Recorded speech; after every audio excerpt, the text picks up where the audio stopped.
अच पुट अची नेरन खा। Coming mom. छा ठाहियो थी अॼु? अम्मा जे लाइ भत ऐं तुंहिंजे लाइ दाल पकवान पुट।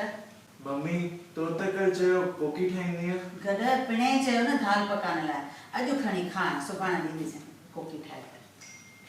पक या छॾ पप्पा सां पहिरीं कंफर्म कर मम्मी। पप्पा सां कहिड़ी कंफर्मेशन? पप्पा ऐं अम्मा जे लाइ सयूं पटाटा ज़िंदाबाद। मम्मी तूं केतिरो बि गुस्सो ॾेखारे वठ पप्पा जी हर ॻाल्हि तूं रखंदी आहीं भली शुगर अथसि पाणे मालपूड़ा सेव पटाटा फ्राई करे ॾींदी आहीं। ऐं तुंहिंजी कहिड़ी ॻाल्हि न रखी अथमि? जॾहिं मानी न वणई तॾहिं चहिरो फुल्को सेल मानी सेल डबरोटी ठाहे ॾींदी आहियां। बस बस मम्मी एतिरा अलॻि अलॻि खाधा ॿुधी त मुंहिंजे मुंहं में पाणी पियो अचे।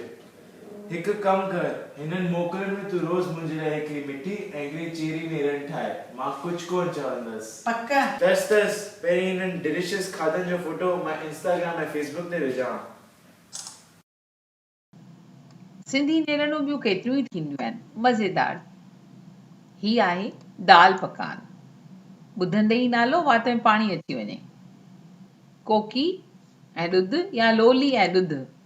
ही आहिनि सेयल फुल्का या सेयल डबरोटी। ही आहे भत जेको जवनि मां या वरी कणिक मां ठहंदो आहे। ही आहिनि सेऊं खाइबियूं आहिनि पटाटनि सां तरियल पटाटा। ही आहिनि मालपुरा मिठी नेरन सभु कंहिंखे वणंदी आहे। त ॿारो तव्हीं पंहिंजे नेरन ते ब्रेड बटर चीज़ टोस्ट कॉर्नफ्लेक्स खाईंदा आहियो की न कॾहिं कॾहिं सिंधी नेरन बि खाईंदा आहियो? ट्राए करे ॾिसो सिंधी नेरन मज़ेदार थींदी आहे।